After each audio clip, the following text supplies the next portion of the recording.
Good afternoon. Good afternoon, everyone, and welcome. Welcome to American University. I'm Sylvia Burwell, the president of AU, and want to welcome you all here for this afternoon's conversation. I'm going to be brief so that we can actually have what this is, which is a conversation. And I do want to prepare you a little bit. So we're going to intersperse questions as we go. I'll ask a few, and then we'll have folks from the audience ask a few questions. So we're not going to wait until the end. So I do that to just let you all know to be prepared as you're thinking and listening to our wonderful panel and our guests, and as you're listening to the other questions that are asked, thinking about what you might want to ask or talk a little bit about. Want to begin and thank, we have a number of our members of our board of directors here, including the chairman of our board, Jack Cassell. Want to thank our board and folks, see Mehdi Harabi, and others who are here. Thank you all for joining us today. Thank our, I see a number of our deans throughout the audience here, and thank them and our faculty for joining, and especially our students, though. It's a particularly busy time for all of you all. Spring break is coming. But we are just a little ways out from that. So thank you all for making the time to come and be a part of today's conversation. And today's conversation, and I'm seeing some of our alumni board members too, London, and others. So thank you all for coming. Today's conversation is actually a part of an effort and piece that we were actually just talking about in our work on our campus to work on inclusive excellence. And this is a part of the implementation of that plan and the work. Oh, I'm seeing some more of our alumni folks. Hello, there too. And I think actually it's interesting because we have such a diverse audience as I'm recognizing all the people, because this is a community-wide effort. And it's an effort that we're all working on together. Recently, we sent out to you a report after our first year of where we are, and I think I would say directionally correct. Moving, but a long way and a continued way to go. And this is part of it. So thanks very much to our guests that have joined us. I'm actually going to do a brief introduction. I think you all know most of their bios, and then we will get started and jump in. So first, I'll start with our very own Dr. Ibram Kendi, who I think most of our community knows, who's a professor in the College of Arts and Sciences and director of our Anti-Racist Research and Policy Center. In 2016, Dr. Kendi became the youngest ever National Book Award winner for nonfiction book for his book, Stamped from the Beginning, The Definitive History of Racist Ideas in America. So please help me welcome Dr. Kendi.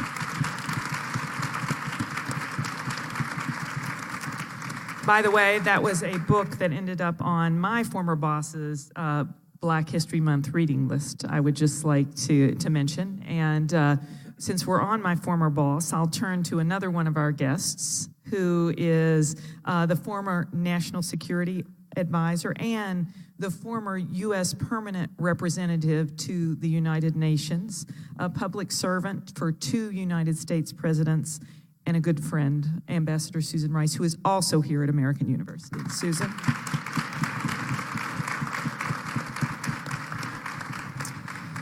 And we're also joined today by someone who served under another president, President Clinton, as a speechwriter and later as the Deputy Domestic Policy Advisor, where we spent lots of time working together.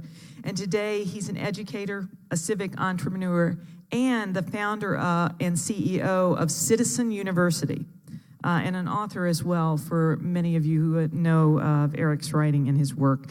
And we're so excited to have Eric, who is out there, Eric Liu, telling the story and the power of citizenship. Eric, welcome today. And another member of our AU family, who has also dedicated her life to storytelling and giving voice to the voiceless, as a person who the New York Times once called the voice of Hispanic America. She's a Peabody award-winning anchor. She's a journalist and a producer and a holder of not 1, but 2 honorary degrees from American University and a parent. Please join me in welcoming Maria Elena Salinas. Thank you, Maria.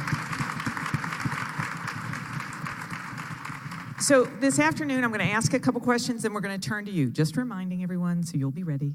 And we're going to start in this afternoon, with a question that I thought would be interesting for us all to hear. If I asked your 18-year-old self what you were going to be at this point, where you now are, what would I have heard? When I asked you at 18, what would you be at your current age? And then if you can let us know what happened either to get it done or to take you elsewhere. Eric, why don't we start with you? I would have told you that I would be in the starting rotation for the New York Yankees. And what happened is reality, and the fact that I could never throw a ball faster than 50 miles an hour. But I think really at 18, I had no earthly idea what profession or specific path I might take, but I did have a very strong sense that my path would be somehow about service. I had grown up in a family, I'm the child of immigrants, number one, and that shaped a lot of my worldview about every opportunity being bound up with some sense of obligation to be useful. But I'm also literally the grandson of a guy whose name in Chinese is Liu Guoyun. Those of you who are Mandarin speakers, Liu is my family name, but Guoyun basically translates into deliverance of the nation. So no pressure, right? And that was my grandfather, who was born the son of a farmer and did in fact have a great deal to do with the deliverance of his nation, the Republic of China. And I never met him. He died before I was born. But growing up, I just heard stories of my grandfather and this sort of implicit expectation that you ought to be useful. You ought to have some role somehow in being of use to helping your country deliver on its promise. So I knew that was going to be in there. And at the time I was 18, I thought sometimes about going into the military. I thought sometimes about doing government service. I thought sometimes about writing in the world of ideas. And as it's turned out, my path has included a little bit of all of those, some in greater portions than others. But I think the lesson I would share, I guess, for those who are closer to 18 than I am now is it's not so much about having a specific career path or plan or institutional format in mind, but it is about listening to that kind of inner voice of intrinsic motivation. And that intrinsic motivation of wanting to serve and be useful was palpable to me even then. Thank you, Eric. Susan? When I was 18, I wanted to be a United States Senator. And I was born and raised here in the District of Columbia, born in the mid-'60s, and to a family that was very much interested in government and policy. My mother in higher education policy and expanding access to higher education. My father is an economist and a development specialist interested in banking, finance, and monetary policy. And so that was the family in which I grew up. And I was steeped in policy. And moreover, I went to school here with children of many people who were serving in government, including in the Congress, including as ambassadors and officials in the executive branch and all of that. But what interceded was a couple things. One, the reality that still pertains, which is that the District of Columbia has never had voting representation in Congress. Therefore, as a native Washingtonian, that was not a proximate potential path. Still time to fix that. For all the reasons that it hasn't happened to date, that may be one of the things we have to leave to the next generation. But more importantly, I knew I cared deeply about policy. And yet I didn't know at the time that I would have the patience and, frankly, the temperament to be an elected official. I have never been good at asking people for anything, but particularly not for money, for myself. And I thought that the process of campaigning and fundraising would tax my patience. And I realized that there were many more ways to make policy than to be an elected official. And I got very fortunate 10 years after I was 18 to have the opportunity to serve in the executive branch at the National Security Council as a young staffer there. And I saw that the executive branch was really a place where, without all of the drama and the trauma of being an elected official, you can actually have really significant policy impact and do so even at lower levels. And so I got very attracted to foreign policy, very attracted to national security, and I was fortunate to have one opportunity in the executive branch lead to another with a few breaks in between. And I've been able to contribute to policy making in ways that may be more impactful than one could even do as an elected official. Thank you. Maria. Wow. Well, when I was 18 years old, if you would have asked me what I was going to be, it would have been a fashion designer. That's pretty random, isn't it? But what's interesting is when I listen to what you say, I realize just how much we have in common in the sense that your family has so much influence on you. I grew up around fabrics and threads and sewing machines because my mother was a seamstress. And that was what my inspiration was. Not only because she was a seamstress, but because she was so hardworking.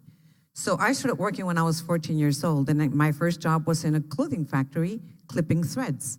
Then I moved up in the world, and then I worked in a cafeteria, and then I moved up in the world and worked in a movie theater. So I worked since I was very young. So the only thing that I did know is that I was going to work, and that what interested me at the time was fashion design.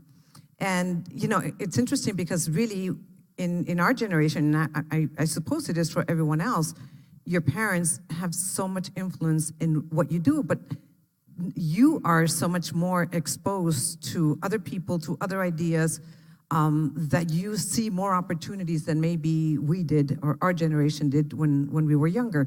And, you know, what it is that happened, I think life takes you in different directions. You're exposed to so many other things. Your interests change. And I do believe that each and everything that you do in your life since you're very young is a stepping stone into whatever the next thing will be. I think after fashion, I did stay in the fashion world for a little while, and then I became interested in marketing and merchandising, which in a twist of fate led me to broadcasting, first in radio and then in television. So if there's one thing that I did know for sure is that I was going to follow the mantra that I grew up with my family, which was don't be a conformist and don't allow yourself to be mediocre. So I knew that whatever I did, I was not going to settle. I was always going to try to do more and more, and that I was not going to allow myself to be mediocre. Therefore, I needed to be the best at whatever it is that I did. But never in my life would I think that I would end up working in television. I was very shy, and I had great radio hair. So yeah, I mean, really, didn't have to comb it, and then I had to comb it. But you know, I'm happy that that's the direction that I took, and I think I sort of was meant to be in the side of broadcasting that I ended up in Spanish language media, because there's a social component to being a journalist in Spanish language media. You know, you have different, an audience with additional interests. I wouldn't say different interests, because as human beings, we all care about the same things and we want to be informed in the same way. But then there's additional interests for the Latino community. So I think all of that helped me to understand them better. I'm very happy to have inherited from my dad a social conscience and from my mother a strong work ethic. It's great. The journey, the winding journey, and Ibram, you're the person who's closest to 18. So are we close to what it was going to be, or have we strayed? I think I've strayed quite a bit, and it feels so long ago. I shouldn't say that, but so when I was 18, I dreamed of covering the New York Knicks for the New York Times. That's what I sort of wanted to do. I grew up, particularly in high school, my first love was basketball. I realized that I probably couldn't make the NBA. So the next best thing would be to be covering the NBA, and also thought that I was an okay writer.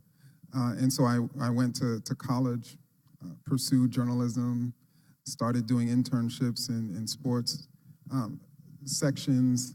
My last major internship was in Atlanta, and I got the opportunity to report to the pro sports editor, meaning at the time I got to sort of cover the Atlanta Hawks and the Atlanta Falcons when Michael Vick was there. And I think it was that summer that I also realized that sort of hanging out with professional athletes was fun, but it wasn't sort of meaningful. I didn't really feel as if it was making an impact. It didn't seem fulfilling. It was sort of something that I wanted to do, but then when you got there, I didn't really imagine that it would make me feel in the way that it did. At the same time, that summer, I started writing this story on these 5 black hockey players in Atlanta who were among the best of their respective age divisions. And they had each experienced racism on the ice. And I should say the previous summer, I had also did a story on racism in the SEC that became quite popular. And so the more I reported on sports, the more I became interested in race. And I was born and raised in a home to 2 parents who fell in love in the movement. They were specifically both galvanized by Black liberation theology and felt that the church could be a vehicle to transformative change in society. And so in many ways, I diverged from their specific interest. But eventually, I started verging back towards it with that internship in Atlanta. Then I decided, hey, maybe I should focus on reporting on race and racism. And so I decided to go to graduate school in African American studies, believing that even though I was Black, I didn't feel I was an expert on Black people. And so I felt I needed to get a master's. And that's when I got exposed to the life of a professor. And I realized that editors, particularly for young writers, you don't have that much freedom, but professors have a tremendous amount of freedom to decide what they want to research and write about. And that's really what hooked me. That's great. So journeys that connect to a core. I'm going to do one more question. And after that, I'll remind you midway through this, and folks might want to start going to the mics. We have them on each side in terms of your question. But we'll ask, the next thing I wanted to talk about is describing the role, or if there's a lack of a role, of race and or culture in your journey.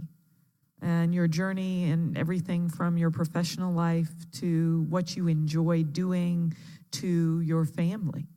And as we talk about these issues, has race played a role? Maybe it hasn't, or has culture played a role? And sometimes that line between those two things may be different, but wanted to expand it so you have a wide field to play on. And this time, Ibram, why don't we start with you?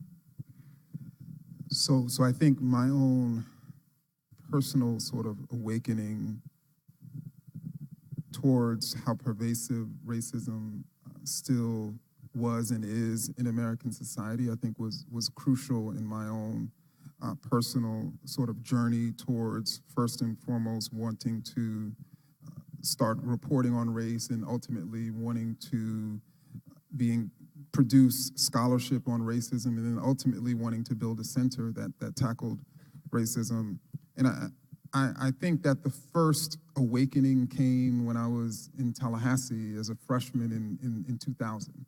And I think everybody should remember what happened in Tallahassee in the year 2000 when between the presidential election, and I, as a FAMU student, received first and secondhand stories of the ways in which Black people in Florida were basically disallowed from voting, or their votes were spoiled, and the sort of agony that sort of brought upon Black Florida. I mean, those stories were circulating throughout Florida. And then I think moving forward, similar thing happened, of course, in the 2000 election that I was quite privy to. But I think even personal stories, and I actually had to really reflect on a lot of this for my next book, which really sort of talks about my own sort of awakening towards anti-racist thought. So I don't want to really give away a lot of it, but I mean, being a young Black male who with locks, who is not likely to say no sir and yes sir at all times has largely led to me having to experience certain types of police treatment, certain types of treatment from authorities, which of course constantly caused me to realize that in many ways I wasn't as free as other people was, and constantly taught me that I needed to be part of a struggle to essentially broaden freedom in this country.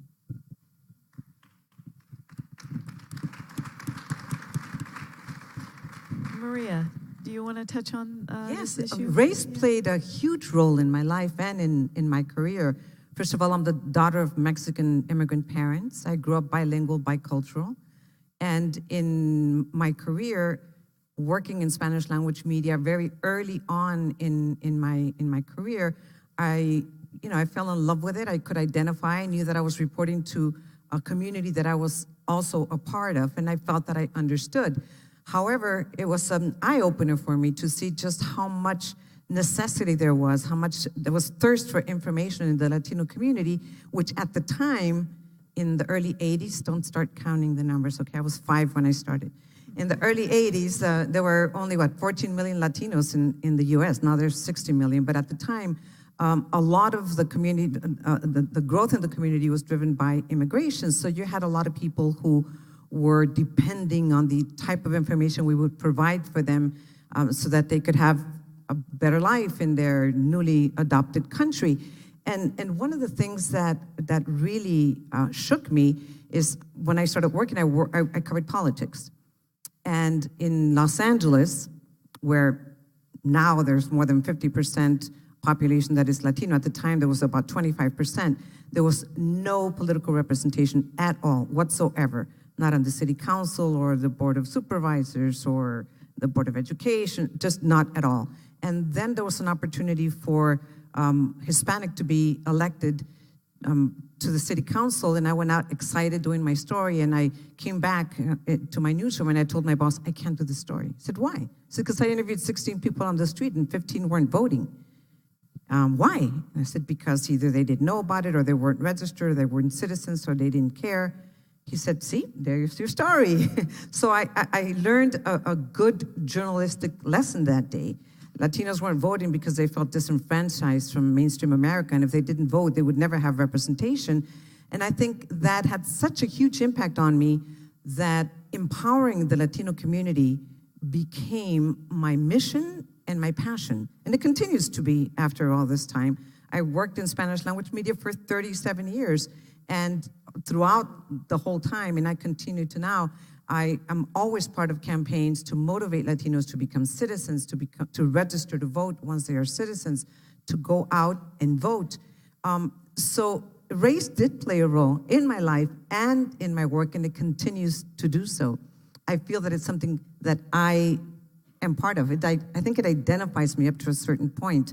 And some people, say, why can't you just be American? Why do you have to say you're Hispanic American or Mexican American? I think there will always be hyphenated Americans, whether they're African Americans or Asian Americans or Hispanic Americans or Jewish Americans. We will always have hyphenated Americans, and I'm very proud to be a Hispanic American. That's great, Maria. Thank you.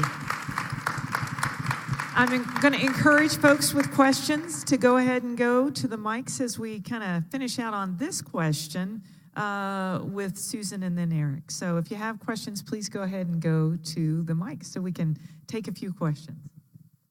I think we're all products of our time and our place and our circumstances. I was born, as I mentioned, in this city in 1964, just months after the Civil Rights Act was passed. And I was born to, on my mother's side of the family, the daughter of Jamaican immigrants who came from Jamaica in 1912 to Portland, Maine, where, needless to say, there were not many people of color. And her experience and my grandparents' experience was, in many ways, the traditional immigrant experience, but overlaid with the fact that they were black, and they were black in an extremely white environment. They were not educated. And they were menial laborers who scraped and scrapped and managed to send all 5 of their children to college and on to successful professional careers. On my father's side, my father was born in segregated South Carolina in 1919 or 1920. There's some debate about the actual date. And he was born, interestingly, to a father and a grandfather. His grandfather had been a slave, but both of them, his grandfather and his father, had actually achieved college educations, which in that time was very rare. And yet my father was deeply scarred by the experience of living in an environment where in every respect he was told that he couldn't and he shouldn't and he didn't count. He ended up moving from South Carolina to New York City as a young man, and then having to go back to the South to serve in the segregated Air Force in World War II at Tuskegee. And so his whole experience was one of having to face the proposition that he was not worthy, that he was not equal to even the German prisoners of war who got to eat in the white restaurants outside the base in Kentucky, where he couldn't then go when he was stationed at Godman. And so I had from both sides an expectation that I understood our history, that I felt invested in my family story of continuing to make progress regardless of the obstacles and in spite of them. And yet I had a different experience than either of my parents. I was fortunate to be born into comfortable circumstances where I was expected to get an education, where I grew up in this predominantly, what was then a predominantly black city. I can't believe it's not anymore, but anyway. It's no longer a majority African American, but I was growing up with 75% black, and yet I went to white schools all the way through. And I was very conscious of the fact that both I was extraordinarily privileged and fortunate to have all of this support and backing and expectations, and therefore responsibility to excel and to bring others along with me. But at the same time, I faced a lot of skepticism as to whether I really belonged, or if I got into X, Y, and Z university, the parents of my peers would tell their children, well, she got in because she was black, not because I was number one in my class. And so this whole thing of, having to fight both in your own mind to know who you are and believe in yourself despite what other people may think of you, and then dealing with the reality of their expectations has been a theme throughout my personal and professional life. And then when I got into government and served in a field which is very white and male, by that point I had the experience and the confidence to really live the lessons that my parents taught me, which is, if people are going to be bigoted because you're black or because you're female or because you're young or whatever it is, let that be their problem. Don't let it get in your head and diminish you and limit your ability to excel. And I've actually lived that way. And not everybody has always reacted to me on the basis of merit. On the other hand, I've never, as an adult, let that be my problem. And I think that's, to the extent one can, be an important lesson of how to deal with other people's prejudices in a context where you can't control them other than by being who you are and being the best that you can be.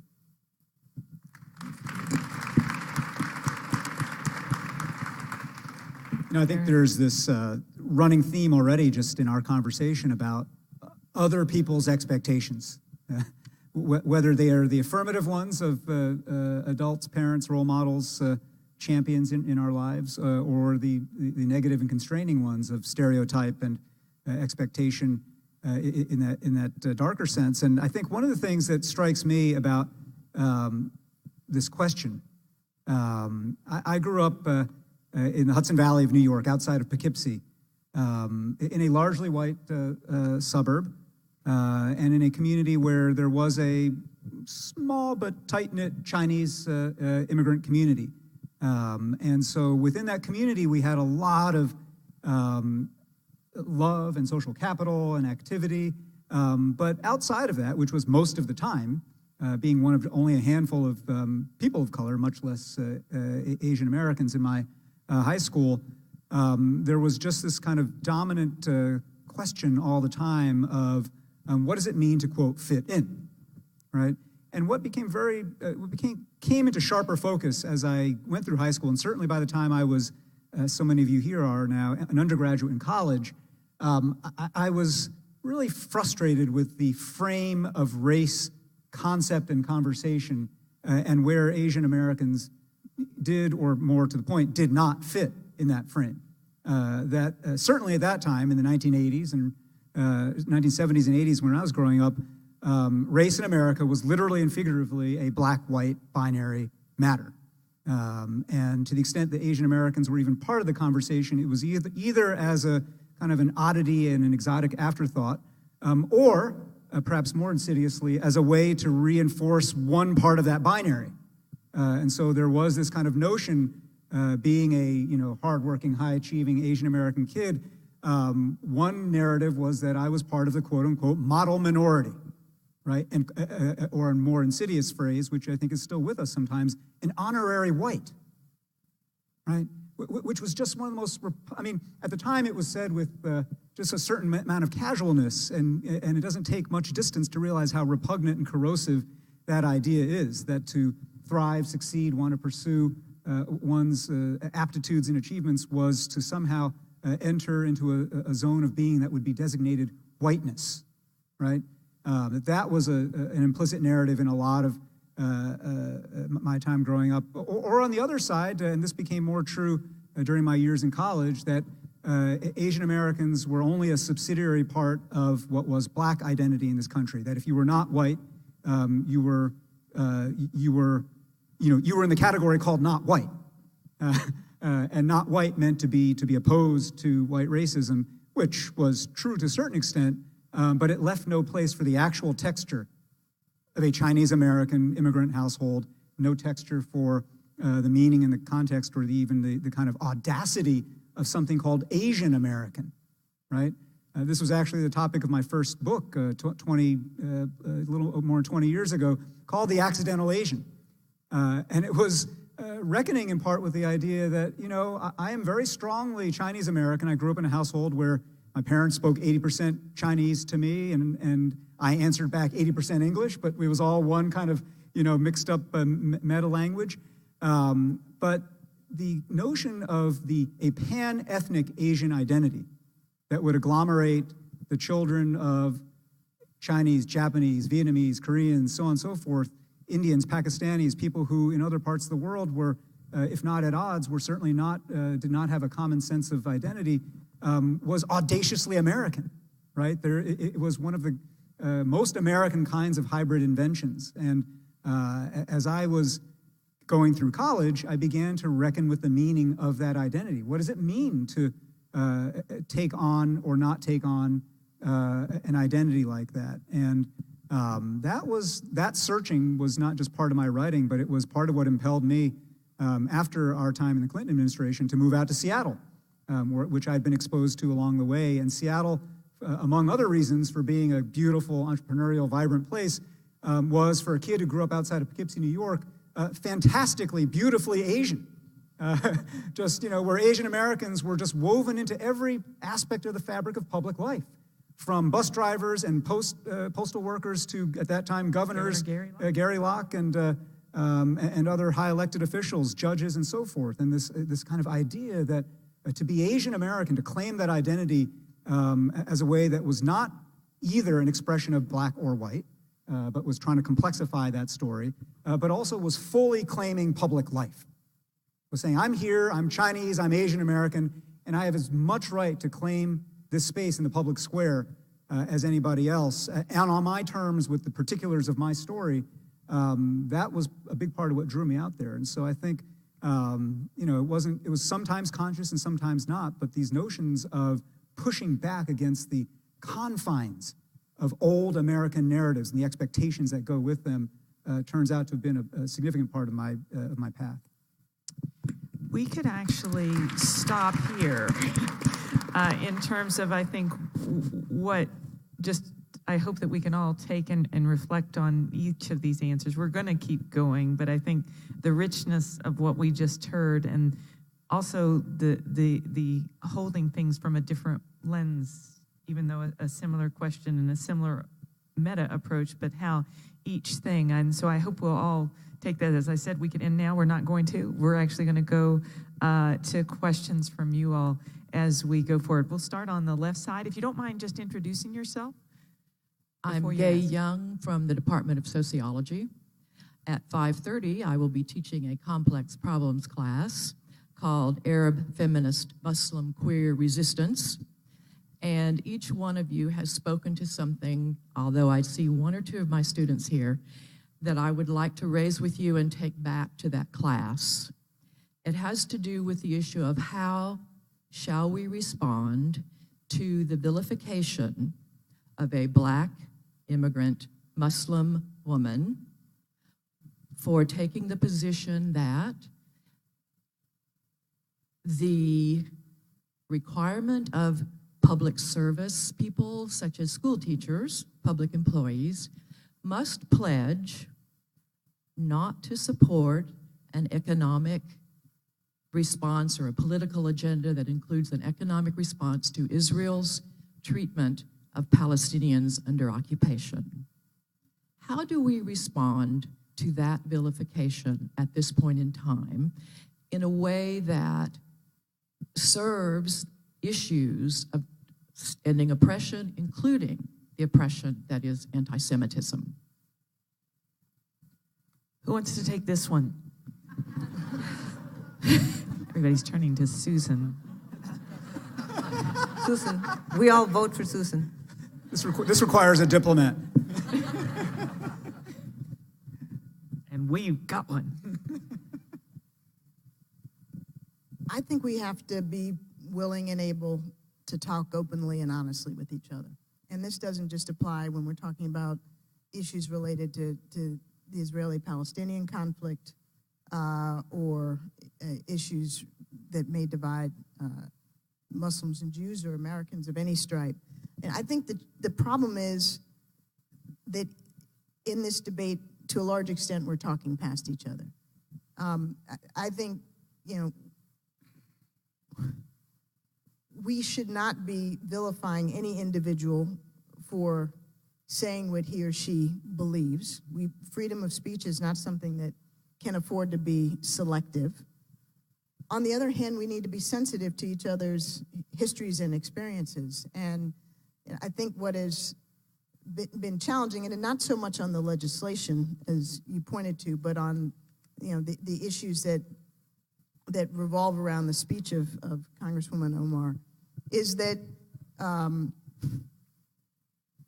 think many Americans, including many Jewish Americans, did not hear in her policy comments a recognition and an empathy of the challenge that Jewish Americans have faced and that Israel faces, and that is the heart of anti-Semitism. And I think that's important to hear. And I think on the flip side, many have not understood what it means to feel and be a Palestinian or an Arab or a Muslim in this country, where you are vilified and viewed often as inferior or as not counting. And I think that rather than yelling at each other on Twitter, there really does need to be a sit down where it's not, frankly, 400 against one, but it's a conversation in which both perspectives are aired and given credence, and where common ground can be found. I am not a supporter of BDS and the boycott, divestment, and sanctions movement, but I understand the rationale for it and the logic behind it. I was a supporter of sanctions against apartheid South Africa and an anti-apartheid activist myself in that time frame. I think this is a different set of challenges, but in both instances, the need to be able to listen, to hear, to challenge, to have an honest and open discussion about very painful issues without personalizing it, without vilifying individuals, and without characterizing or mischaracterizing whole groups. I think is really important. And I don't think we're doing a good job of that in this context, on this particular issue in this moment. But I think it's symptomatic of the larger problem, which is that we are not talking to each other as Americans on the basis of respect and civility and openness to views that differ from our own. And I think that this point that Susan has raised is why this conversation, why we're having conversations, why we're having this open dialogue, why to all of our students who work with Dr. Ov, and she's encouraging us to get it off of social media. When we start in our own community, when we have the challenges in our own community, to like move it off, because you can't have, it isn't a tool that affords one the ability to treat each other as individuals with respect and the nuance of the kinds of conversations that Susan's describing. So I do just want to emphasize that point for us as a community.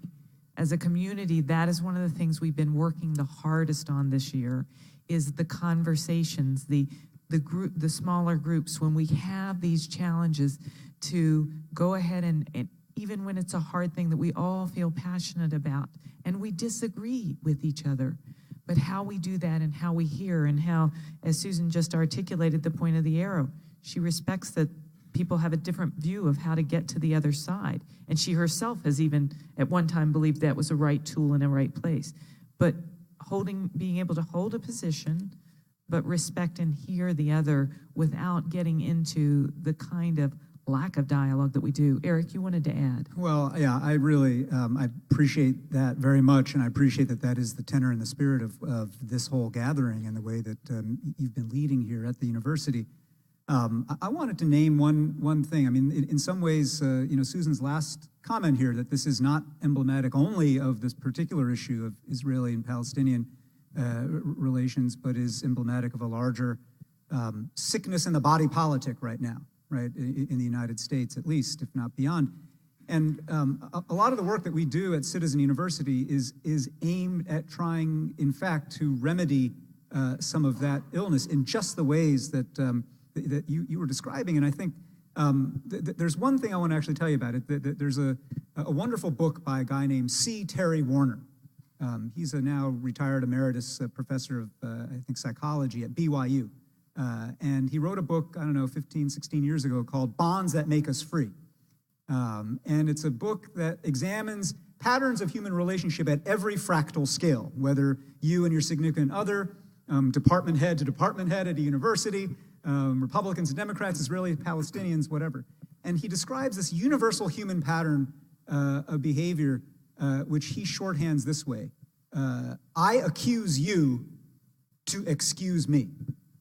The accuse to excuse cycle, right? A cycle of constant responsibility shirking.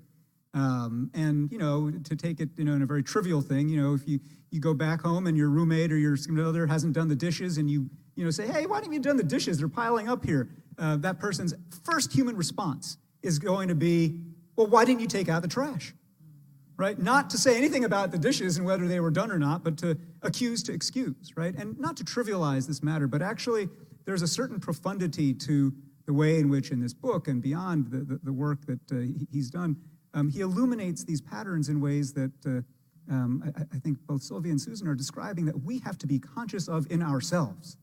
One of our projects we've been doing with the Aspen Institute is called the Better Arguments Project, on the idea that as polarized and divided as American civic life is right now, we don't actually necessarily need fewer arguments, we just need less stupid ones.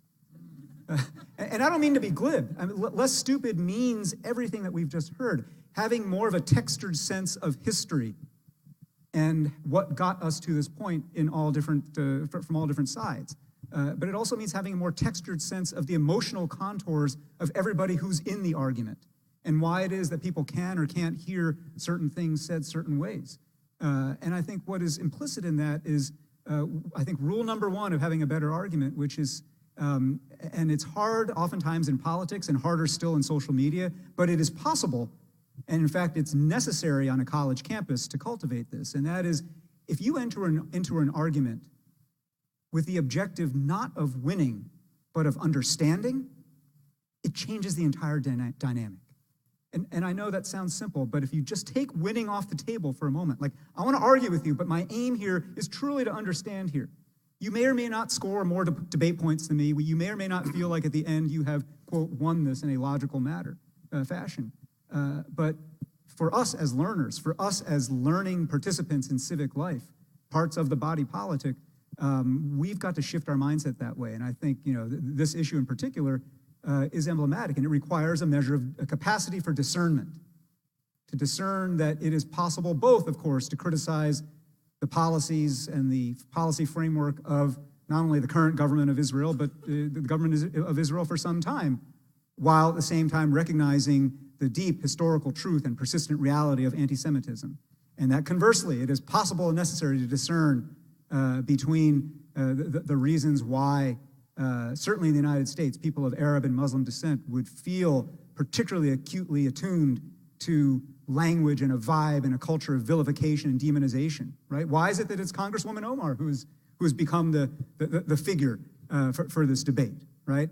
While at the same time recognizing all of the textures of how it is that some of things that she said can be heard by people who are not necessarily defenders of Israel as a government, but who are combating and attuned to the dangers of anti-Semitism. Discernment, listening to understand, arguing to understand is a set of skills and habits that if we don't build those muscles, if you don't build those muscles while you're here, where the heck are you going to build them, right? This is the safest, best possible environment with a leader here who actually wants to make this part of the culture here, and your time on this campus is a window of urgency to practice and cultivate those capacities. Thank you for that, Eric. That was... Did you want to hop in here? Yes? Yeah, just really briefly. I think another skill that I think we can learn, and I think is driving the polarization around this issue as well as many other issues, is that we refuse to, as a collective body and as a community, define in a very clear way terms like Islamophobia, terms like racism, and terms like anti-Semitism. And what happens when we don't define those terms in a very clear way, people can weaponize those terms for political gain. And so I think that it is critical for each of us, when we are identifying something as racist, identifying something as anti-Semitic, identifying something as a form of Islamophobia, for us to be very clear on what that definition is. And I think in this specific debate over this Congresswoman, there's debating ideas as to what anti-Semitism is, just as there's debating ideas over what Islamophobia and racism is. And we're talking past each other in that way, I think, as well. Thank you, Ibram. I want to turn to you. Yes, thank you. My name is Ty Harris. I am an alum of American University. I also graduated from the law school.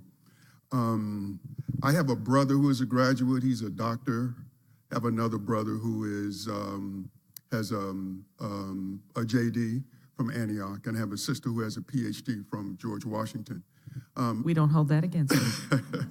I don't say that to blow my own horn or my family's horn. We are also native Washingtonians, as are at least two other individuals in the audience that I know of. Russell Williams, I don't see him now, but okay. Two-time Academy Award winner, and Marita Golden, who is an outstanding author. I was going to start with two words. One was going to be de facto segregation, and the other one was going to be disparate impact. But having listened to what you all said, I think that the word I'd like to use is collaboration. And I'd like to use collaboration within the context of an issue that is very troubling to me. 4 folks in my household are graduates of this particular institution. If we wanted to go to this institution now, we probably would not be able to do it. Certainly not all 4 of us. This is the greatest country in the world. We have some of the best talent in the world. But if we don't figure out a way to get people of color to the table, then this conversation will be missing some very, very important voices and some very, very incredible input. My best friend is on the board of trustees. His name is Gerald Lee. He's a retired judge. He's from Southeast Washington. I'd like for the students and the administration and the faculty to be aware of the fact that when we were in school here, the numbers in terms of minorities I thought were tremendous. Now that has shrunk. We could say, well, you know, it's difficult for everybody to go to school now, but I think that what is going on now has a disparate impact on people of color. And so I think that if we can find a way to collaborate on a solution that allows us to make education more accessible to everybody, I think that we all understand that when we do that, we have not only a better university, we also have a better country. And I'm just a little concerned that we are not taking the best advantage of the human resources that we have because everybody is not getting that opportunity for economic reasons and other reasons. So if you guys have any strategies that we can use as a community, if you have any strategies that the university can use as a community or that the country can use, I'm all open because I think that collaboration and understanding is the key. Thank you. Thank you. Do any of you all, or do you want you want me to handle? Okay, I think folks are turning to me on this one, Ty. You know, I think one of the things that as we have this conversation, we worked on this as a university, I think our numbers, and I'm looking to make sure that we're over 1/3 as a university in terms of people of color. So the university population in terms of our students, over 1/3 are students of color as a university.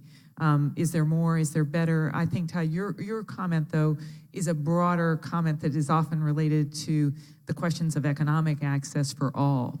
I'm not even sure that it was directly in those issues. And I think this issue of higher education and how we think about the questions of what is its cost, what is its value, and who pays.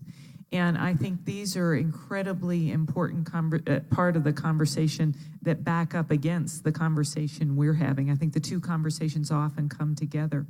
And I think with regard to how we think about these issues, it's a very, interesting question that we as a university have just spent a number of months on. And our students, I have to say, were incredibly articulate, both our undergraduate students and our graduate students, as we had our budget process. The contributions they made in writing and in their presence about the questions of affordability in higher education. And I think we all have to continue to work on it as a university. We focused on it as part of our budget right now. And I will say, and the memo should come out, I think, this afternoon, and it was in the Eagle this week.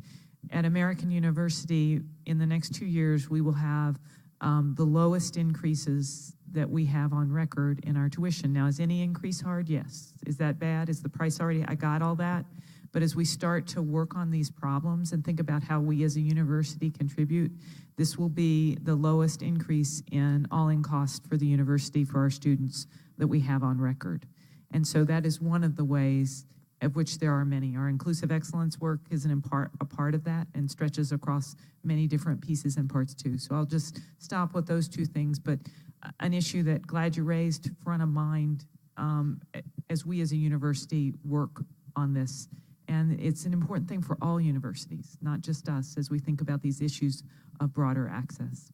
Can I comment real briefly on that? Yes. It's interesting that the word that he used, collaboration, because I do think it takes a village. Not that I'm trying to sell somebody's book, but yes, it does take a village. I can speak for myself as a Hispanic. For many, many years, the Hispanic community leaders were concerned about one thing, and that is education among Latino students, because the high school dropout rate among Latinos 3 decades ago was somewhere around 35 to 40%, which is extremely high. And I think that's been one of the main focuses of our community. How do we get our young people to get educated, because we've talked so much for years now that the Latinos are the future, they are the leaders of the future. Our community is going to grow to the point where we will be the majority. We're already the majority minority, and eventually we will be so many more. So we don't want to leave this country in the hands of uneducated people. So we've worked very, very, very, very hard. All civic national organizations have been focused on education for so long that right now, the high school dropout rate for Latinos is under 10%. So I think we have, up to a point, been successful. I'm on the board of the Hispanic Scholarship Fund, and we give $25 million. We've given $25 million in scholarships, and it's just a fraction of students who actually qualify for those scholarships, but we don't have enough to give them. We also manage the Bill and Melinda Gates Foundation scholarship to our minorities. But it's what we have found, that it's not just about giving money for college. It's about preparing students for college since they are juniors in high school. So we have leadership conferences throughout the year.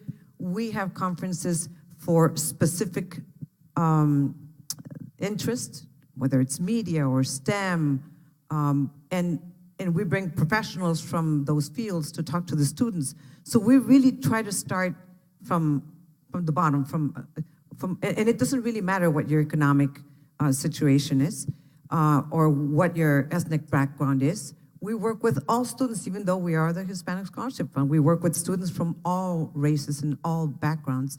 So collaboration is a good way of saying it, but everybody's worried about their own community. And I think now we need to have more organizations, institutions, civic groups around the country help. Yes, it's the universities, but we can't depend only on the universities. There's a lot of money out there that is not being tapped for scholarships because people don't know how to access it. But there's millions and millions and millions of dollars that are lost because students and their families don't know how to apply for those scholarships. So we need to collaborate a little bit more, get the word out there, and get more groups working together so we can make it happen. Maria, thank you. We're going to turn to this side on the left now. Good afternoon. My name is Audrika Lazarus, and I'm a graduate student with the Social Enterprise Program here at SIS. My questions are, what does it mean to be a change maker to each of you? And how did you build resilience in your professions as a minority? Thank you. Thank you so much. And just for those who are not here with us all the time, Changemakers for a Changing World is the name of our strategy. And we're very focused on changemakers and consider it part of our DNA. So a great question to see how you all view that word and think about that word. Thank you. What was the second part of the question? Resilience. Resilience. How do you get it? How do you build resilience in your professions as a minority? You know, I love that I didn't know, and I love that Changemaker is an idea that is baked into your operating system here as an institution. You know, so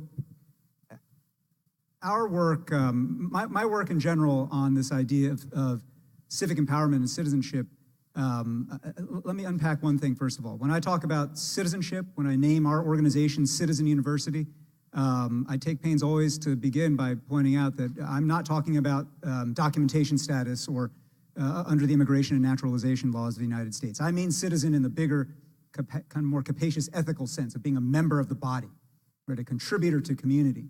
And, you know, in that work, we often have this very simple formula, this mock equation that we use that gets to this idea of change making, and it goes like this: P plus CH equals CI. And what that mock equation stands for is the notion that power plus character equals citizenship. That if you want to be a citizen in this broader capacious sense, you have to, A, have a grounding in and a literacy and a fluency in power, understanding what power is, who has it, who does not have it, where it emerges from, how it flows, why it flows that way, what can be changed about that, right? And to understand that, again, at every fractal scale of life. But if all you have is that fluency and power and an understanding of how to manipulate systems and manipulate people and you know, get things that you want, and it's untethered to any moral core, any capacity of civic character, then all you are is a really finely skilled sociopath, right? And that's why the other half of that equation, the CH part of character, cultivating some sense of for whom are my activities directed, for whose benefit, to what ends am I trying to work and serve, right? And that coupling of power and character, I think, is really important for any notion of change making and being a change maker. Adolf Hitler was a big change maker. One of the biggest change makers the human history's ever seen. But his knowledge of power and his knowledge of understanding how to move people, money, systems, state action, force, without any moral core, meant that change making alone was a dangerous and disastrous thing, right? And so I think for us, the first part of that question, certainly an institution like this, most higher ed institutions will be very conscious about teaching power and elements of power and theories of power. I'm also a big believer that every institution of higher education also has to be a laboratory of civic character, of how we live in public, how we hold a community together, how we behave toward one another. And that, to me, is the coupling that is key to change making. Thank you. Appropriate that you're sitting right in front of the School of International Service, who is our host today. Did others want to jump in on the question of either resilience or change making? Just a few words on resilience. I think everybody understands resilience is something that is vitally important, but it's one of those things that can't be taught. It comes out of experience, a personal experience, professional experience. And yet it's absolutely critical to making change and having impact. And the ability to be resilient, I think, is a product of, first of all, facing some adversity of whatever sort and learning that one is capable of overcoming that adversity, however large or small. It's secondly, failing or being knocked down or being kicked while you're down and getting back up and understanding that, as many times as somebody tries to knock you down, if you get back up, you're still winning and you're still able to march forward. And I'm a believer that, on some level, we all have to have our own experiences that teach us that ability to rebound, to get back up, to have tough skin. But then we also can be better friends, better human beings by helping to offer a hand to those who have been kicked down, who need to be standing back up, and giving them that hand, pulling them back up, helping them dust themselves off, and telling them that yes, indeed, you can and should keep going. That's the gift I think we can give each other. And even if we can't teach resilience, we can teach the process and support each other in the process of recovery. Thank you. Ibram, did you want to? Yeah, and I would also add about resilience that, at least for me, I think two things have been critical. First, love. And so having a tremendous amount of love for what you're literally doing or the people that you're fighting for. And that love will allow you to, at least allows me to continuously get back up and also to have faith. To have faith that you literally can power through, that there is a brighter day on the other side, and that you can overcome. And so for me, love and faith, I think, has been critical to my own sort of journey and the times in which I've been sort of asked or forced to be resilient. And then I would also add, in terms of what a change maker means, is, at least in my work, a change maker is someone who is making and breaking and changing policy, particularly racist policy, into more anti-racist policy. And secondly, a change maker is someone who is constantly changing and remaking themselves, constantly looking in the mirror constantly self-reflecting, constantly self-critiquing, constantly realizing that growth, you may stop growing sort of physically, but you should never stop growing intellectually and conceptually.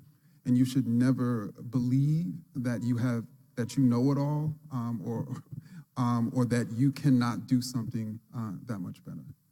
I think when I hear Changemaker, I usually never really think of it in terms of self. I think of what can you do to change things in society. And let's face it, we all complain about things around us, whether it's the environment in our job or the environment in our country or in our city, and we want to do something about it.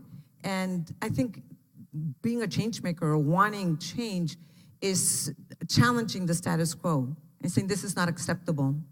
And I have to get a group together, but we have to do something to create a change for good. Because we just can't accept it we can't not accept the situation the way it is. Now, personally, in my job, to me, being resilient is not accepting no for an answer. So if I try to get an interview and they say no, I say, what do you mean no? And I do everything possible to get what I want. But really, I don't think that turns me into a change maker, because I'm changing my situation right here and then. I'm changing the story that I want to do or the goal that I have for my assignment that day. But really, being a change maker is changing people's minds, is changing the environment around you for the better, moving forward. And what it does take is resilience. I don't think you can have one without the other, because most of the time you're going to face rejection. People don't like change, yet they want to see things different. People want to keep the status quo because they don't want to have to work at making those types of changes. So one more time, I go back to the word that gentleman used a little while ago, which is collaboration. I think one person alone maybe can't change things, but a group of people can change things. They just have to be together and understand what is on the other side of that change. And it's usually something better than the status quo. You all may have noticed that we haven't gone back to my questions. We haven't gone back to my questions because I think the questions of our audience are creating a great dialogue. So I'm actually not going back to my questions. So we're going to continue. Hi, my name is LaTanya Southern. I am also an alum of the American University, graduate of the School of Education. I'm also a native Washingtonian, Ty Harris. And I feel a connection with everyone on the panel in different ways in any event. Although I went to SOC, I graduated from SOC, I'm currently an educator. I'm currently a school administrator. And so I just want to take everybody all the way back to the schoolhouse, because the students that I have, my kindergartners who came in this year, are going to be in the high school graduating class of 2031. And they will be in the college graduating class, hopefully, of 2035. And so as my students matriculate throughout the system between now and then, and they are they are experiencing our culture and our society as it is right now, we want to make sure we equip them with the skills that they need to be able to have these conversations, so that they're not learning them when they get to college, but they actually start learning them when they're at school. A challenge that I see coming forward is the makeup of the diversity of the student body population is shifting here in the United States of America, and actually the Latino population in education is growing exponentially. And fortunately or unfortunately, the teachers who teach the children do not have the same background as the children and the families that they serve. So my question is, I had to write it down, how does a school administrator, because I want to equip my teachers, I don't care what they look like, what their races are, or where they come from, what their cultures are, how would a school administrator or a school leader lead educators in conversations about race and culture just on our own level, when the teachers may not have the same cultural backgrounds or race of the students or families that they serve? Dr. Kendi, I was able to hear you last year in June when you were at the School of Education, and you talked a lot about education and anti-racist policy, but the conversations are still very, very uncomfortable. And as our student body is shifting and changing in the texture and what they bring to the table, it's becoming more of a challenge. And so I'm hoping that everybody will be able to give us some strategies that we can use moving forward, and something I can take back and put in my own toolkit as I move forward as an administrator. You know, the first thing that comes to my mind when you say that is people, when they talk about diversity, they usually talk about diversity in the workplace, diversity in government, maybe in universities, but very rarely do we talk about diversity in schools. And it's extremely important because, as you said, we are a very diverse country. And when it comes to the Latino community, which is what I can speak about the most, is we're not going anywhere. I mean, you know that the growth in the Hispanic community is through birth. 60% of the 60 million Latinos that are in this country were born in the US. We are Americans, including myself. I was born in Los Angeles. And every 30 seconds, a Latino turns 18, okay? Every 30 seconds. So you're gonna get a lot of students knocking on your door and saying they wanna come here. So they become potential college students, and they become potential voters. And that's not gonna change, it's gonna continue. So we need to stop thinking of diversity only in terms of work or work either in the professional fields or in government, but also in schools and in the way that we think and in the way that we educate our kids, in the way that we need to be more sensitive to that.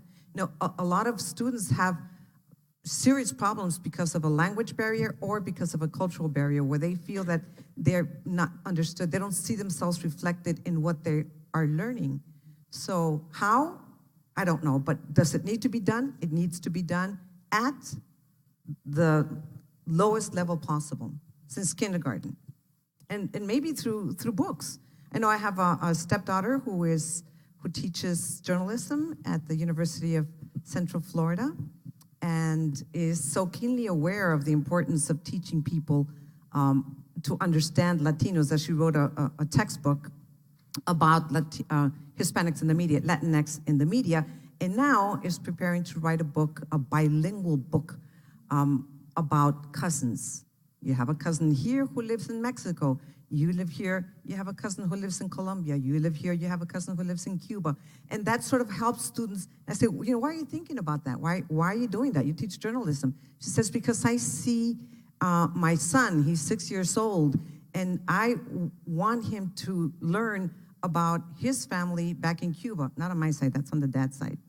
And any other cousins that they might have in other parts of the world. And, you know, kids do need that. They have a hunger for that, for being able to relate to what they're learning growing up. Ibram, did you want to add? Sure.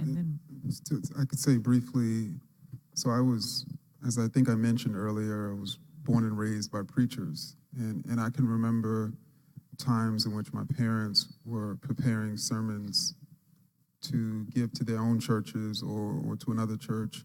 And I can remember a lot of their preparation was learning about the community that they were going to preach to.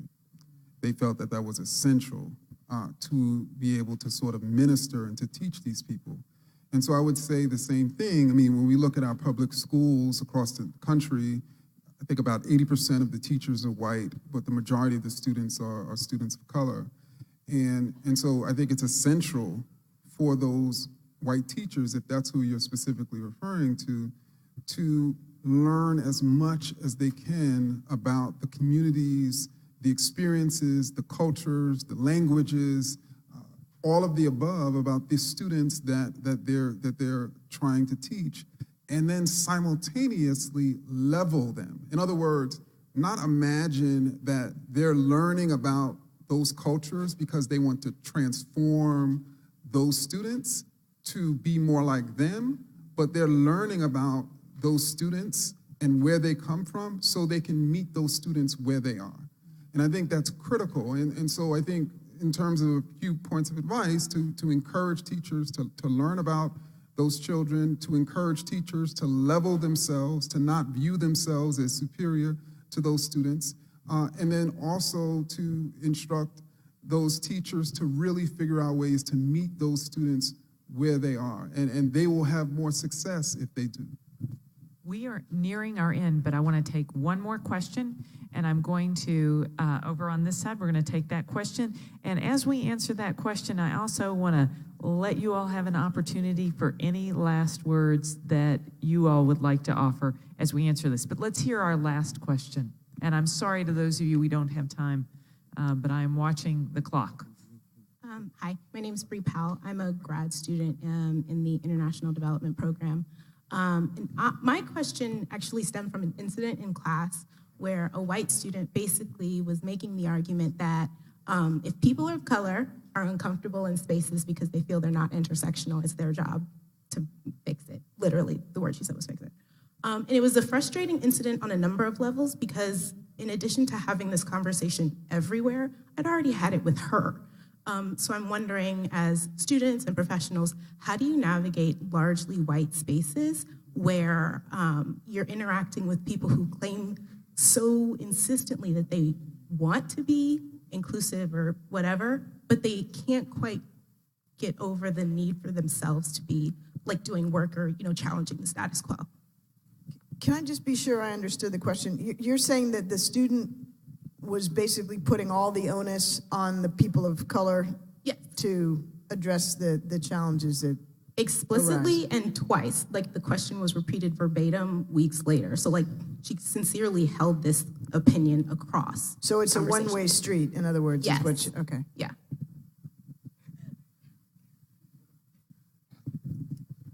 Or did you want to speak? I just want to make sure we knew what we were talking about. No, good clarification. Good So- with the clarification. Eric, and then Maria. I think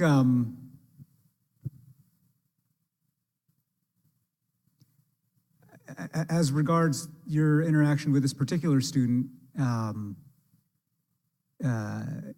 think there is a spirit of invitation that I think you can extend, and it sounds like you already have extended, and it was in a sense refused if the student was just repeating the prior point of view. But I think what is our onus, whoever we are, but particularly as people of color navigating largely white spaces, is to invite our white interlocutors into a conversation, the point of which is not to liberate you, but the point of which is to liberate them.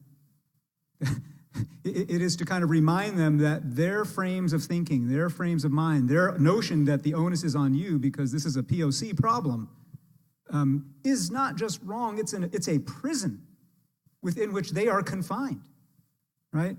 And that idea that I am white and neutral and you are the non-white person who is upsetting the balance of things, and come on, can't you figure it out? Why do I have to trouble myself to get involved in this?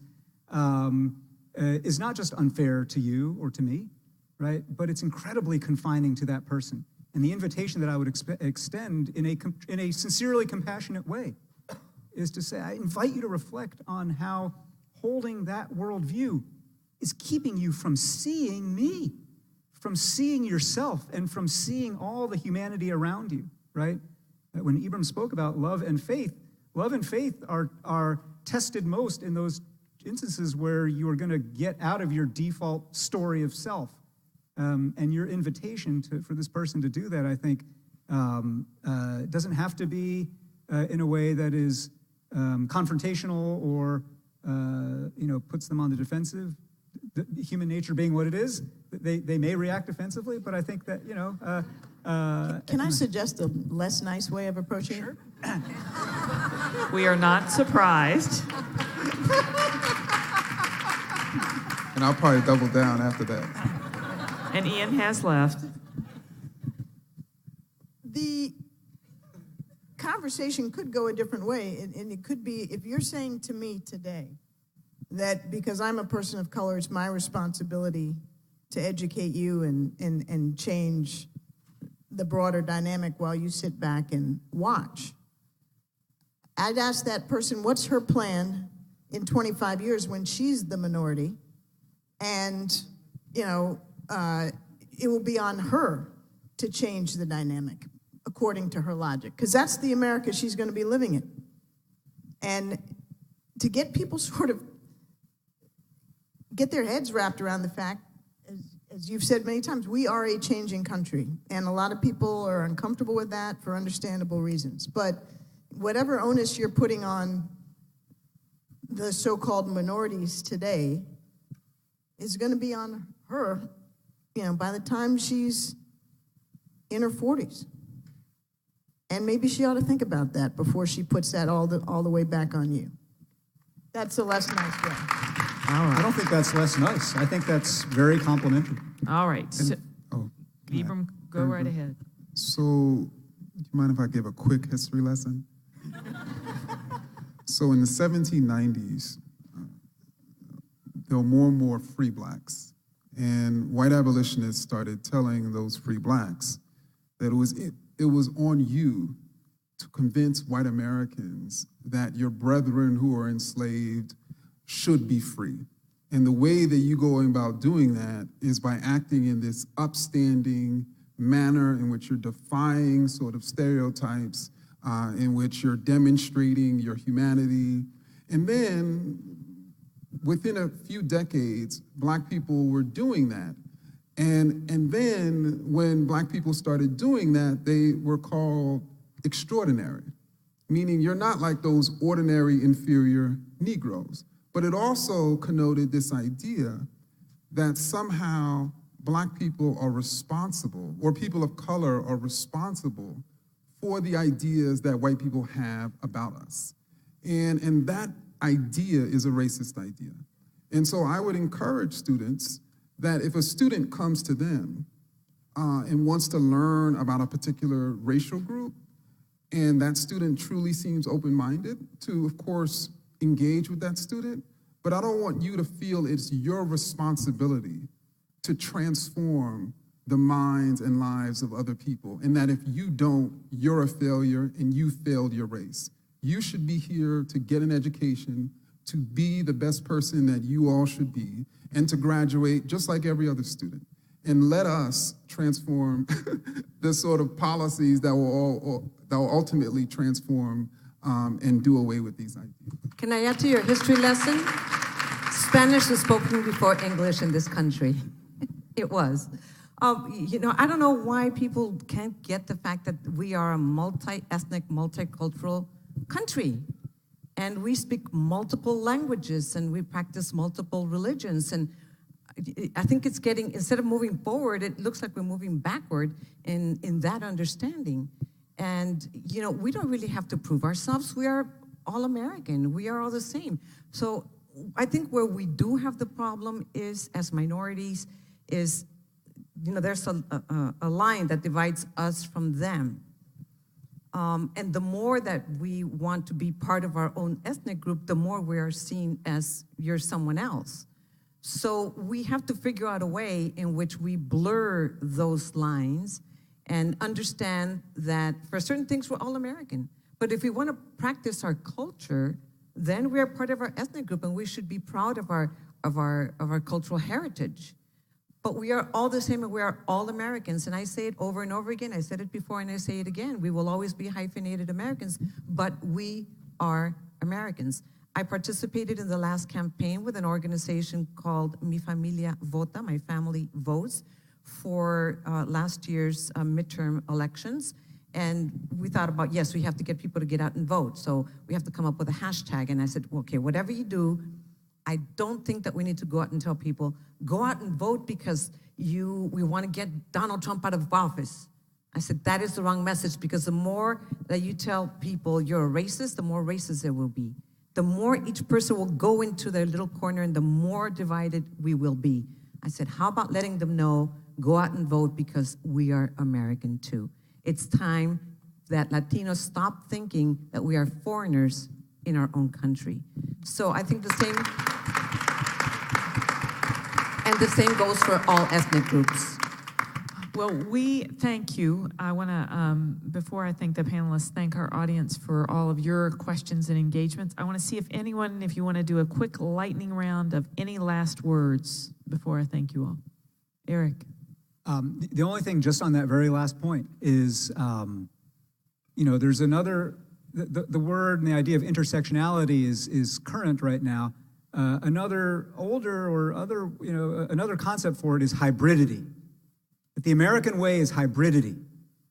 That all we are from the beginning, from even before the Naturalization Act of 1790, we've been hybrid, whether or not we admitted it, whether or not we named it, whether or not we wanted to institutionally recognize it, right? And I think especially your generation is the embodiment of this hybridity, right? And so I think kind of claiming that and saying to anybody who thinks that they can have some notion of purity separate from others, or purity in the idea that it's your problem and not mine, is not just naive, it's on a certain level un-American, because the American way is this kind of notion of hybridity and interwoven fates. Susan, anything? Last word? I wanted to ask, Ibram, what's another word for that? Because hybridity has historically negative connotations for some of us. And yet, your fundamental point is absolutely right. We are all a mixture of many things. And we are all part of the same fabric. We're all part of the same whole. So, I like fabric. The concept of fabric. Fabric. Fabric, yeah. Quilt. But I think what there's. But then they'll fight what part of the quilt you're in. So You're the there was a great quilt. writer named Albert Murray in the 1970s, an African-American essayist who wrote a book called The Omni-Americans, right? And the idea was, his argument in that book was that African-Americans are the original Omni-Americans, because in culture, bloodline, every other dimension, African-American life is the most interwoven of expressions of American life, right? And that idea, to me, if hybridity is a word that you don't like, to me, we've moved away from a monocultural white American identity into a multicultural America, but where we're headed ultimately is omniculturalism, this idea of the omni-American and omniculture that is all about this mixing. I think we've got a little challenge that we can work on. Can I just add one thing? Yes, and then we're going to Maria. I know we're over time. I've been thinking throughout this whole panel, which has been excellent. I want to thank my fellow panelists, and thank you, Sylvia, as well. Next year would be really, I think, valuable to have a multiracial person on this panel. Because as a mother of two multiracial children, I'm very conscious that their perspective and their experience is different even than mine, different certainly than their father's. And it doesn't fit neatly into the rubric that we've been discussing. And to the educator, more and more of our kids are going to be and are multiracial. Yeah. Or an Asian child with all of them white parents. Yeah. Our situation in terms of we're a multiracial family, but our son doesn't see himself in physically in us. So I think that's a good ad, Susan. Maria, do you have a last word? No, just thank you for inviting me, really. I think it's been a great conversation. I'm very happy to be here. And, I've been to American University several times. I've been lucky enough to have been invited to speak to students and meet a lot of the students. And I'm just really in awe of this generation, because they really are, they're hardworking, they're resilient, they're, unafraid, they're unapologetic. And I think that, they're going to get farther than our generation did, even though we paved the way, okay? Our generation paved the way. But, they're just, the taboos that we grew up with, they don't exist for them. They are willing to ask the questions, to speak their mind, to do something about changing the world that they live in to make it better. So I'm not too worried about them. I think they're going to be okay. Thanks for taking care of us, huh? Because you guys are going to be taking care of us in a few years. So. Ibram, anything else? Sure, and I would also add just thanks to co-panelists, and appreciate for being a part of this conversation. And that I think one way to look at our current nation and world is that it's this sort of horror flick that we never know when it's going to end.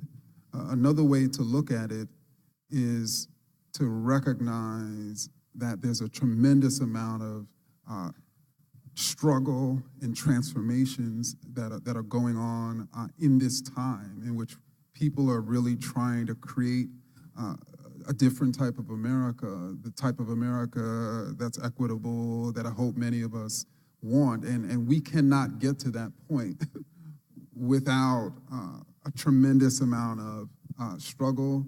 And so I think that we should just keep that in mind, as we're experiencing this current situation that probably won't be too much longer.